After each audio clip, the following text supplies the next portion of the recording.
नमस्ते बच्चों, आपका हमारे YouTube चैनल पर स्वागत है। बच्चों, मैं हिंदी डिक्टेशन बोलने जा रही हूँ। आप लोग लिखिए स्टार्ट।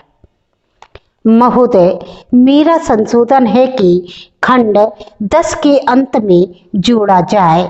संघ की कार्यपालिका इस अर्थ में गैर संसदीय होगी कि विधानमंडल की शर्तों से पहले इसे हटाया नहीं जा सकता और भ्रष्टाचार या देशद्रोह के आधार पर न्यायिक प्राधिकरण के समक्ष अभियोग चलाकर किसी भी समय मंत्रिमंडल या मंत्रिमंडल के सदस्य को हटाया जा सकता है।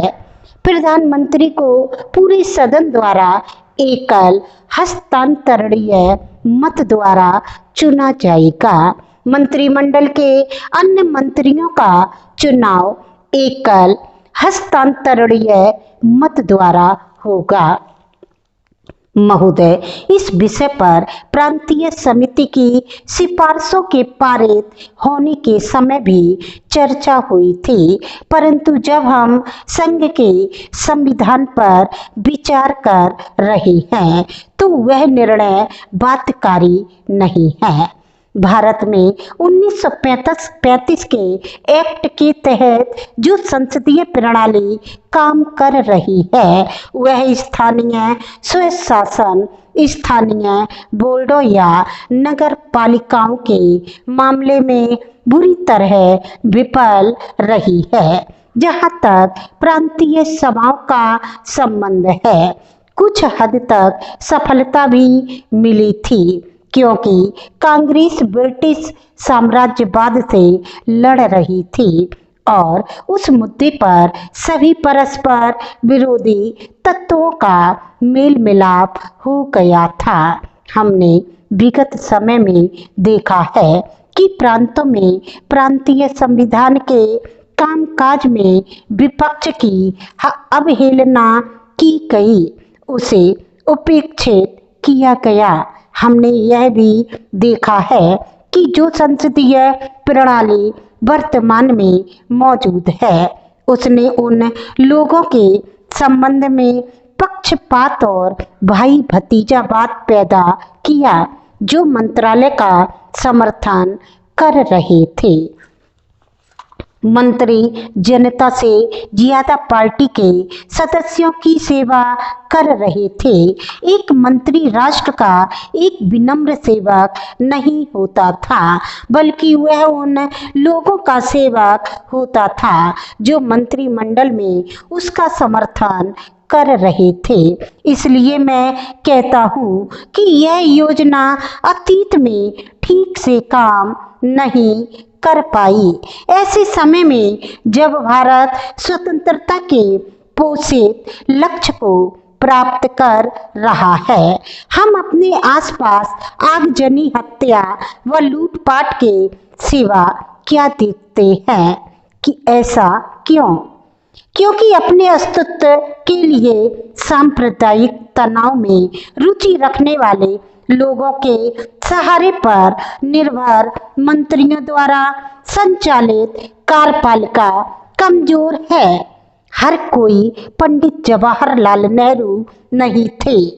पंडित जवाहरलाल नेहरू जब बिहार गए तो उन्होंने घोषणा की कि दंगा करने वालों को बख्शा नहीं जाएगा, लेकिन पूरे भारत में एक भी मंत्री ऐसा नहीं था जिसने यह रवैया अपनाया हो, चाहे वह मुस्लिम हो या हिंदू।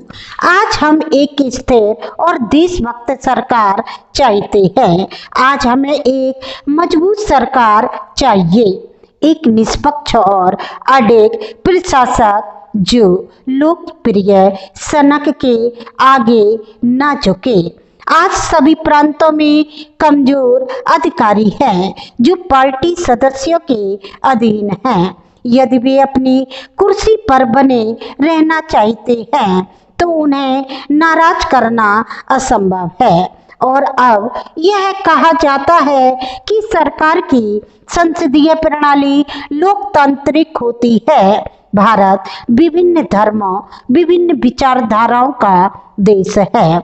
यह विभिन्न संस्कृतियों वाला देश है। भारत के इतिहास के एक महत्वपूर्ण क्षण में जब हम आंतरिक कलह नहीं चाहते और चाहते हैं कि सभी आक्रमणों के खिलाफ एक दुर्जी सरकार बने, तो यह आवश्यक है कि अंतरिम अवधि में कम से कम एक न हटाने योग्य और गैर संसदीय कार्यपालिका होनी चाहिए। भारतीय जनता का उद्धार इसी से निहित है। महोदय, राष्ट्रीय मानवाधिकार आयोग द्वारा विश्व मानवाधिकार दिवस के दिन विज्ञान भवन में आयोजित कार्यक्रम में माननीय राष्ट्रपति द्रौपदी मुर्मू ने मानवाधिकार के संदर्भ में जिस तरह प्रकृति के विभिन्न घटकों का उल्लेख किया, उसकी चारों तरफ प्रशंसा हो रही है। आदिवासी समुदाय से आने वाला राष्ट्रपति जल, जंगल, जमीन के मसले, प्राकृतिक सौंदर्य और विरासत में प्राप्त प्रकृति की चीजों को बहुत करीब से महसूस करते हैं। उन्होंने राष्ट्रीय मानवाधिकार आयोग की तारीफ करते हुए मानवाधिकार से संबंधित जिन महत्वपूर्ण प्रश्नों को सामने रखा है, वह कोई प्रकृति से जुड़ा हुआ व्यक्ति ही प्रकट कर सकता है।